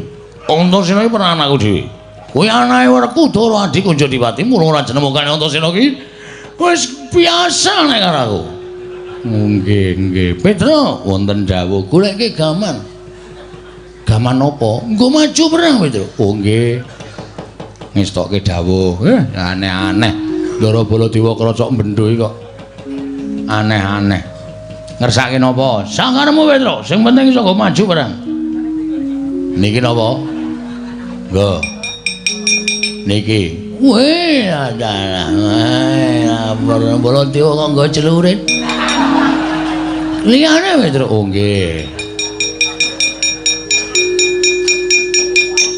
Niki. Aku ki ora arep gawe pendopo. Nggih. Aja graji kowe nggo graji cengelmu piye? Oh nggih. Salah terus.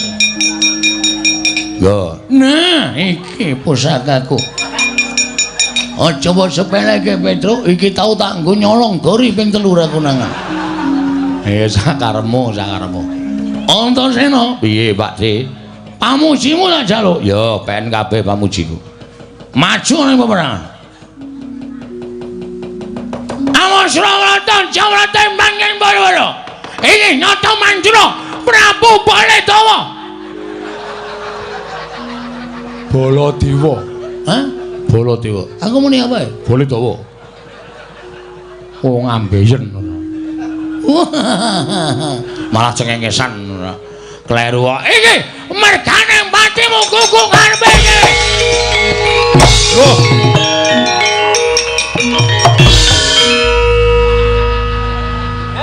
Mempeng salah.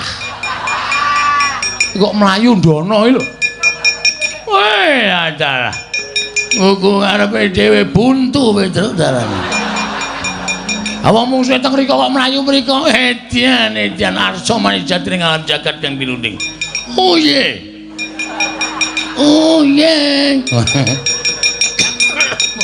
Pun nggih budal. Ayo, iki nonton Manjura Prabu Baladewa legane atiku tanyala.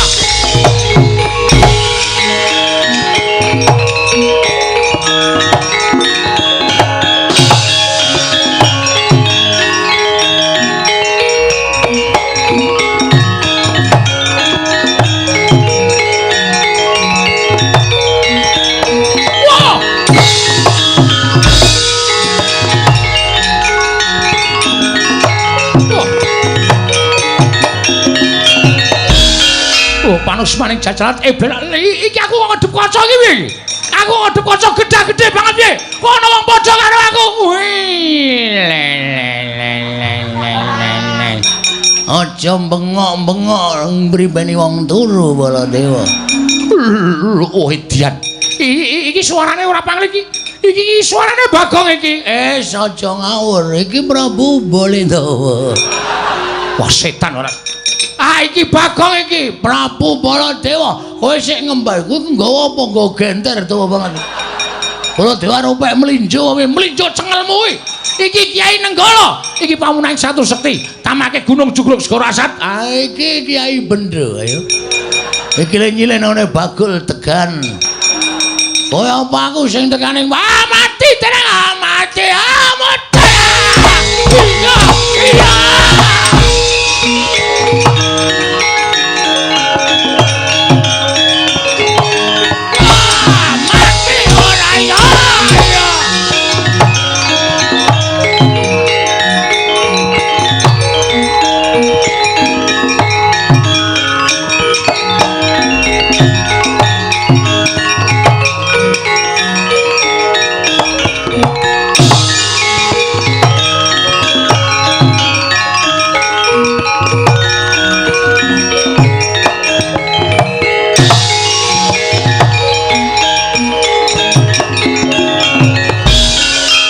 Sinayeng manglung mintonaken dewe kramanira kang kumitiran ing asta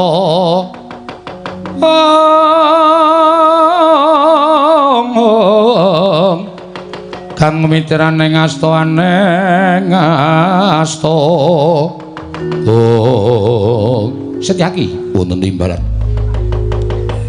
nalika semana pun Kakang nganti kelawan Siadi daya-daya prapta ing negara Ngamarta. Lho iki. Nanging lha kok ndak sawang saka kadohan. Ngamarta kaya koncatan yoni tegese Ngamarta katon surem sorote ora kaya adat sabene.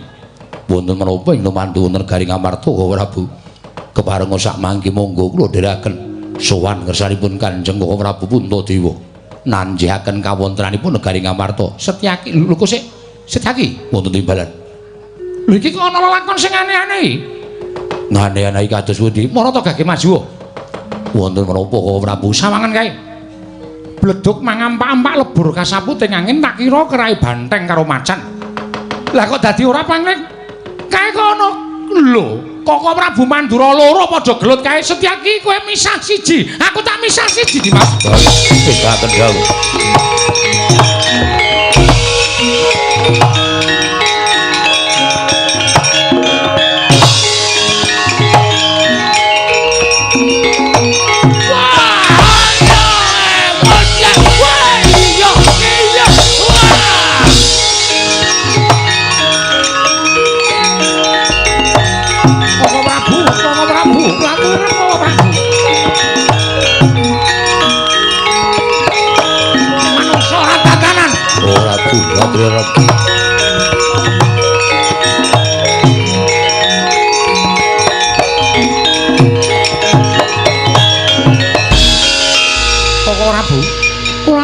sawetawis sampun ngantos kados mekaten iki. Lho. Lah dalah. Yayang Ling Darma. Kresna. Kresna. Kresna kula wonten maring adawuh. Kowe iki piye to? Kowe dudu aku kowe. Kowe dudu aku. Ora Bu, kula aturi emut, ora Bu, kula aturi emut, kula aturi sabar. Sampun ngantos dados pasulayan. Kok ora Bu? Iya, piye? Iya, Kresna. Kowe saka ngendi, Kresna? Kok isih gabres? Sik. Wo setan iki. Lho, Kresna kok ngomongke aku setan iki? Pun Kakang iki kadangmu Werda. Kadang Mendha. Kok Prabu kula nyuwun mapunten. Paripaksa kula misahan panjenengan. Manusura tatanan manusura jajaran ing atase derajate acepre kok ngembali marang panguwasane untuk Mandura Prabu Baladewa. Aku ora trimake perkara iki. Aku ora trimake perkara iki. Lah kok Siadi malah tumuju ning kene apa wis lakon sirep pageblok itu momo negara ing Ndrawati. Setyaki Wonten timbalan Mandura. inggih. Kok Prabu paring dawuh mekaten sababipun Yai Prabu mau ndak nganti lamun Kakang Prapta ning negara Kamarta. Nyuwun ngambil pustaka Jamus Lima Sada, wigatine iki narya nambak rengganing projeng Ndrawati. Lah kok saiki malah teka nang kene iki apa Ndrawati wis sirep tumuli Siadi methuk pun Kakang kundur marang Mandura. Lho. Kula nyuwun mapunten, kula nika nembe dugi. Kudune kowe ngerti, Kresna baru tiba. Saka negara Ndrawati. Mengkono to, Yayi? Inggih, Koko Prabu. Mekaten cariyosipun. Dalah. Wah, setan mbok kuwi menungso kon salin sik kuwi. Kuwi kon salin sik kuwi. Derajate acepne kok ngembari marang Nata Mandura Prabu Baladewa. Koko Prabu. Piye, Yayi? Kula suwun kanthi sanget. Iya, piye? Setyaki aja mepet-mepet. Piye ngestakaken dawuh? Setyaki aja basa, kowe ngerti ora? Sinten? Kene nyedhaki tak kandhani. Wedhus. Regane pira Setyaki, Gus? Kok iso dadi kaya ngono? Wis kowe aja melu-melu Setyaki. Piye Kresna? Aku manut sabdane Kyai Prabu Ndrawati. Monggo kepiye? Apa yang tak tindakake? Koko Prabu, sak menika kula suwun panjenengan wangsul kados wingi uni. Lho. Maksudsu? Maksud lu. Weh, Kresna wis paham kata-kata modern. Kresna wis ngerti kata-kata modern. Aku nek ora tok warai ora bakal kaya kene. Ayo salin. Salin no. Lah salin piye? Aku lek dandan ora ngerti. Ngerti-ngerti dadi kaya ngene kok kon salin. Iki aku ora dong kok iso dadi kaya ngene iki Kresna. Lho, ning gawe kowe sapa? Anu. Putramu Ngrandu Kumbul. Bambang Antasena. Antasena Setyaki wonten rene. Lho iki ngestaken dawuh. Setyaki Wonten dawuh. Antasena kok rene Ngestaken dawuh.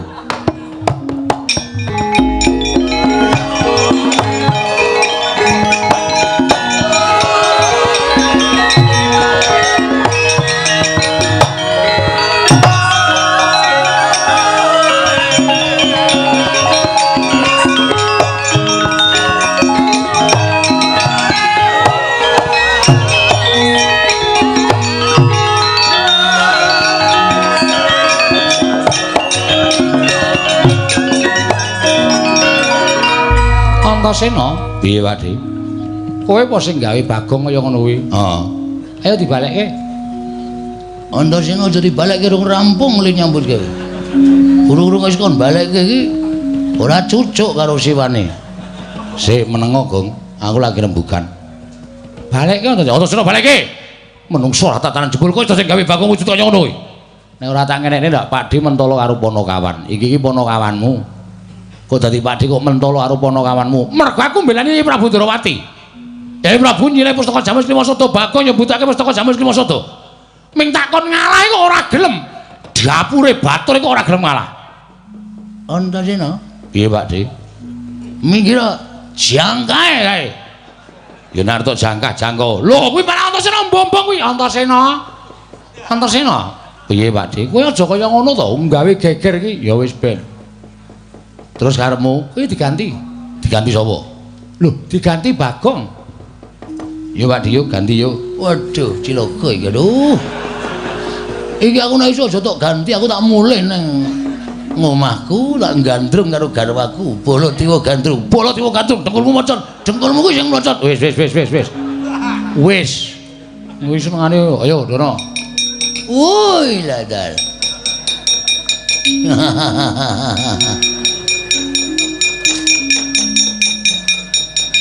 Halo. Wong edan dapur kaya ngene kok Malik Baladewa. Weh, nek gleleng to. Antasena, piye? Lelakon iki piye, Kir? Sejatine lelakon iki aku mau entuk critane Ponokawan. Yen to bab anu kakekne Semar lara. Lho. Semar lara? Iya, Bagong sing ngomong ya, Gong. Heeh, anu iya anu nggih. Terus sisane bisane Semar kuwi walu yen arep ana Majati kudu nganggo dirawuhi Pandhawa 5 cacahe ning Pandhawa pun geseh. Lho, geseh piye? Pustaka Jamus Klimasada diasta Sinuwun Ndarawati. Kosek aja ngarani aku mergo aku ora nggawa. Nggih, kula ngertos. Sampeyan nuwun sewu, kudune iso ngematke nek Ngamarta niku wonten srengenge kembar. Iya, aku ngerti. Ha nggih. Nek tak mak rada ngarep ngene ora omongane ngecangklang nang kene. Ya. Wah, edan kowe iki jan karo sapa-sapa kok sia-sia. Terus dadi geger wose Pustaka Jamus Klimasada diasta Ratu Ndarawati. Mbuh sampean mbuh dudu sing mbaku sing nggawa Ratu Ndarawati. Gusti, sing nggawa ki Ratu Ndarawati tenan. Ane nyatane dhek ora ngaku kok. Kok Prabu, kula wonten pundi papan menika mboten ate pisah kaliyan Setyaki. Mila menawi tanpa Setyaki menika tegesane sing ngrayi Ndarawati. Lah aku mongko ora amatke Setyaki melu apa ora? Wah, lah nek ngono pancen Pustaka Jamus Klimasada ilang saka negara Ngamarta digawa maling agung nang wujud Nata Ndarawati. Lah menika ingkang dados tuk sumbering perkawis mongko menika dipun betahaken dening Kakang Semar kinarya ngusadani dhateng grahipun Kakang Nayantaka. Pun nek ngoten niku pripun kula tak takon. Ngene wae. Kowe karo kancamu sapa? Petruk. Petruk nanti? Truk. Nene Truk? Ya. Ana dawuh saka Sinuwun Ndarawati. Dawuh napa Sinuwun? Kowe karo aku bali ning Karangkadempel. Lah mengki nek bapak takon para Pandhawa, mengko aku sing wangsulan, aku tak tilik karo bapakmu. Malah perkara iki mesti ana ngembet sarta gandeng jenenge karo Kakang Semar. Oh nggih. Wis ora karo Pandhawa ora apa-apa. Ning aku tekan kono, mergo aku ngerti lambe atine bapakmu. Oh nggih, siap matur nuwun. Setyaki wonten timbalan. Kowe tak tinggal nang kene ya. Lho iki ngestaken dawuh. Kok ora Bumandura kepareng lenggalang mripun wonten Garing Ngamarta? Ya, manut. Antasena Ngamarta jaganen. Aja nganti ana trubusaning satru telik Mangindrajala ingkang marajal saka sela-selaning garu. Ya, Pak Ding ngestake dawuh. Petruk Bagong karo kaya budal ning Karangkadempel. Monggo sinuwun kula jagaken rada tentrem ati kula Semar enten sing nileki nggawa napa-napa mampir tumbas jeruk. Ya.